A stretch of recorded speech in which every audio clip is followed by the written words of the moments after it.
नमस्कार सभी को। मैं वैद्य सतीश कुमार रोहतक हरियाणा से। आज मैं बात कर रहा हूँ नज़ला ज़ुकाम खांसी जो मौसम परिवर्तित हो रहा है। आजकल बारिश का मौसम चला हुआ 3-4 दिन से, तो लोगों का गला ख़राब है, खांसी ज़ुकाम नज़ला हो गया है उनको। तो उसके लिए एक छोटा सा प्रयोग आपको बता रहा हूँ मैं।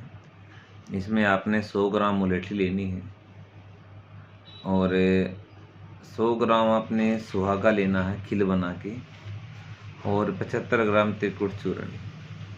इन तीनों का मिक्सर आप बना लीजिएगा और तीनों का मिक्सर बना के आधा आधा चम्मच यानी 2 ग्राम 1 से 2 ग्राम की मात्रा अगर आप सुबह शाम सेवन करते हैं पानी से या शहद से, तो यकीन मानिएगा 2 से 3 दिन में आपकी जो ये समस्या है बिल्कुल निर्मूल नष्ट हो जाएगी जी, और आप बिल्कुल स्वस्थ महसूस करेंगे जी। धन्यवाद।